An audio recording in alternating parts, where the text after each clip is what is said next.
It's the Andy and Dave Daily right here on the Muskegon Channel. I'm Andy O'Reilly. Dave Cackley's over yonder. He's having underwear problems with his kid this morning, which is, doesn't he get that from you? I occasionally go commando, but not on days when I had football practice. And it's like, dude, no, not an option.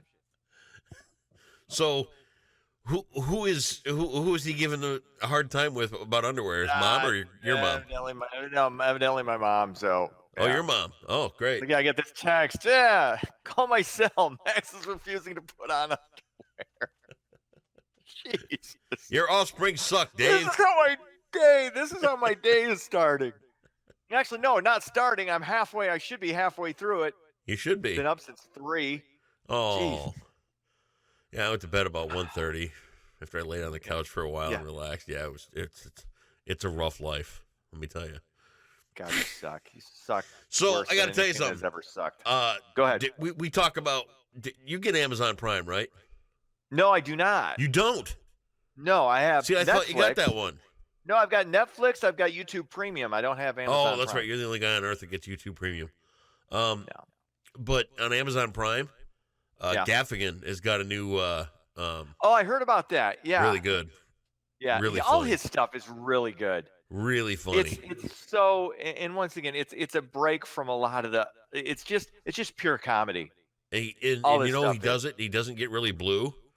He's funny. Yeah. He's on point. He's got a lot of great stuff to talk about. And I watched it over the weekend. Really, really a great comedy special. So anybody that likes stand up, get the Gaffigan thing out on Amazon Prime, and you'll enjoy it. I read an article about him too over the weekend, and all these comics get some of them get pulled into the HBO thing, some of them get pulled into the Showtime world and all that. Yeah, Gaffigan said no to all of it.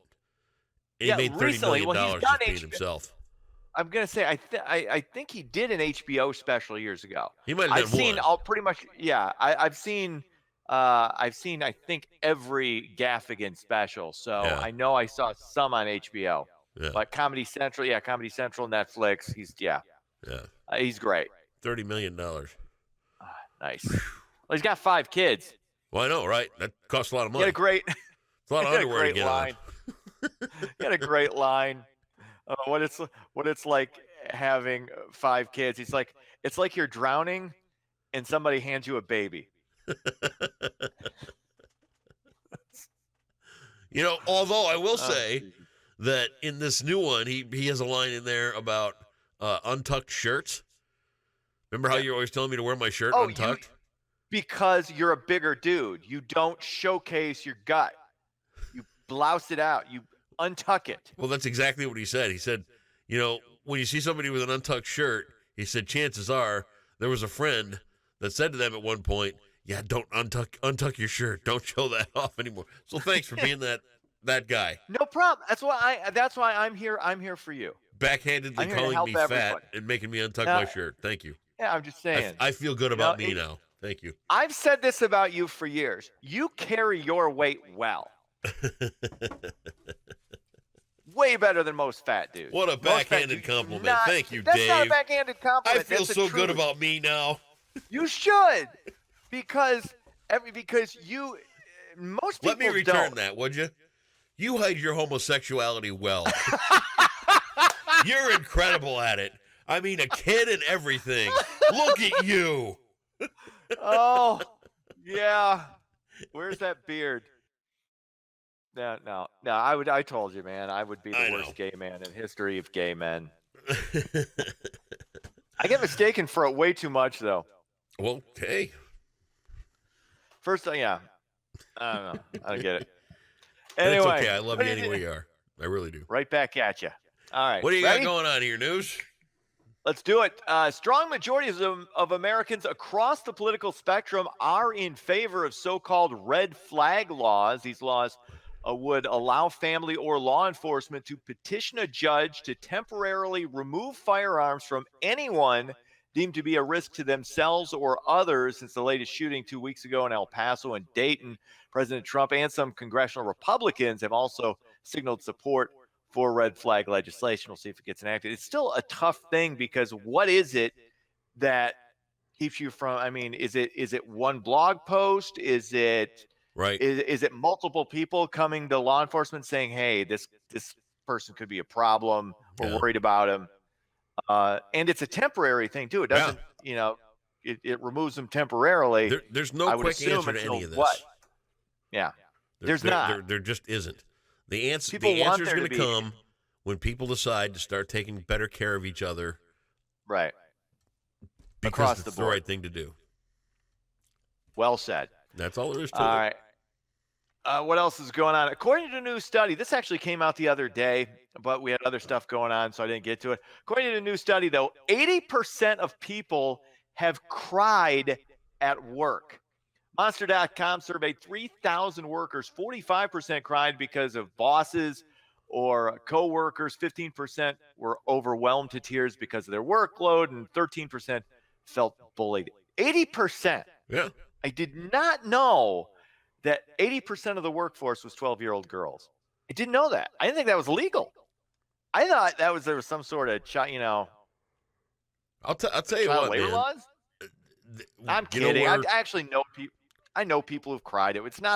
It's a weird thing, especially when it's a dude. But I know people who are really like dedicated workers. Yeah. Who either got overwhelmed and got really emotional. Yep. Or got yelled at, and I've never done it.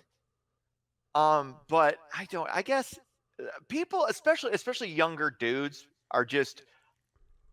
And I'm one thing. I don't want to turn this into a anti-millennial thing, because I'm not being anti this at all. Right. I just think millennials, just in general, are more comfortable with soft emotions. I mean, I'm a little more old school. I don't like doing that. I'm not comfortable with it.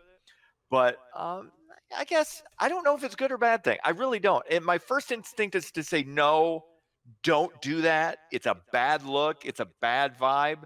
But I don't know. What say you? What about you? Well, you know what kind of line of work we are in, and there are people, and it's not what we do, and I'm not disparaging people that do other lines of work, but what we do is you become highly emotionally attached to what you do and why you do it. I'm not saying that a guy that's stamping parts out all day long, a guy that comes into work and does an 8-hour job stamping parts out, doesn't take pride in his work. He doesn't enjoy what he does. But there isn't that level of attachment when you help the family with cancer, or you raised a bunch of money for this, or you've got fans that have followed you from station to station. And all. So we get really easily emotionally attached to what we do. I believe, as radio people. Now, with that being said, I can't think of an instance where I personally cried at work, but I have had managers even come in, because you know me, and you've known me long enough to know that people will just come to me and confide things. Yeah. Because they know that I'll listen and I'll process and I'll help them get through it and whatever. I've had managers literally come in and cry about their jobs and what they've had to do, and how, the manager just above them made them feel like absolute garbage and carry on and all that kind of stuff. And it's I mean, if you got to cry, you got to cry. I mean, where's the shame in that? I guess I don't see it. It's a natural human emotion. Otherwise we wouldn't have it. Well, it's just as men, especially old school dudes like you and I, you're conditioned to not do it. It is don't cry.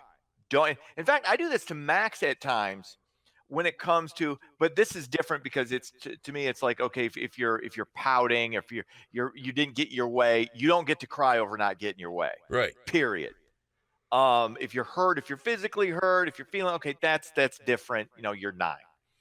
But at some point you do have to kind of get a hold of your emotions. I think there are 2 schools of thought with this. One is, you got to have the strength to show soft emotions. I'm not necessarily disagreeing with that, but I also think there is something to the being able to control yourself when everybody else is getting emotional. Everybody else is outraged and crazy.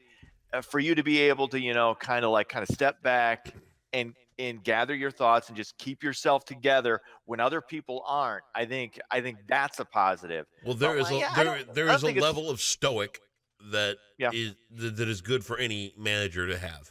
Mm-hmm. You know, so we're going to keep the ship running, blah blah blah. But sooner or later, when you're making decisions that affect people's lives, like who stays and who goes, and who gets fired, and who's going to be out, you know, and all that kind of stuff. Mm-hmm. If that doesn't add up on you as a manager, there's a problem. Mm-hmm. Okay. Yeah. There's a problem with you if it doesn't take a toll on you after time, because, you know, you might be doing what you have to do for the company, but you're affecting human lives, and no question. You need to, sooner or later, if those are, you know, that guy, and you know who I'm talking about when I mention that guy, right? Yeah. Okay. Yeah. No, there's no. Yeah. Do you want to live that life? No, absolutely not. Okay. No. So that's that guy. You know what I mean? Mm-hmm. And sooner or later, if you don't want to be that guy, sooner or later you've got to let those emotions out one way or another. And if it's tears, or if it's rage, or if dude, you're the one. You're the one that brings up gun control every one of these newscasts. That's how people snap. They don't relate with their emotions enough. You know what? That's actually a really, really good point that I didn't think about. Of course you didn't. Maybe if you are holding it in too much, that can just boom go. It's possible. It's not that's a fair point. And by and large, I'm all about keeping it together. But like I said, I know good people, really good workers, hardworking people who just have gotten ahead situations, and men who've just gotten overwhelmed. I haven't seen it a lot, but it's like I said, still, it just for me is strange to see. It's uncomfortable, but once again, that's because I'm not comfortable with soft emotions. I'm just not. Well, I mean, and then they come into your office and then they cry and they talk about how bad things are and how they wish they were different. And then when you quit, they dump you on Facebook. Thanks, friend. Oh man. Oh well, bygones. Water under the bridge. Finally, a longtime lodge in Muskegon is celebrating more than a century and a quarter of community involvement. The Muskegon Elks Lodge 274 has been going strong for 125 years. The lodge started with 86 members back in January of 1894. Wow. The lodge has contributed hundreds of thousands of dollars in supported programs for vets, also children's literacy, drug awareness, among many others. So kudos to them. I've never been a lodge guy. I was never a fraternity guy in college. No. I wasn't like a joiner, but I always thought there was something kind of cool about it, like a lot being like an older guy and having a cool, like Mr. Cunningham leopard hat or something. Grand Poobah, eventually to become the Grand Poobah. That's right. Eventually, I was a member at the Sparta Moose when I lived there, right close by. Really? Because everybody around the lake was a member of the Moose, and this is what you did. Plus, the drinks were cheap and strong. And burger nights where you could feed the kids for $6. Yeah. Okay. So can you tell me what the initiation process was, or what kind of hazing went on, or no, really? Like that. Yeah.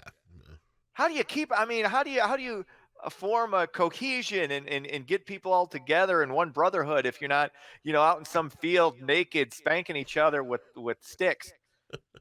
I just assume that's what goes on. I don't know.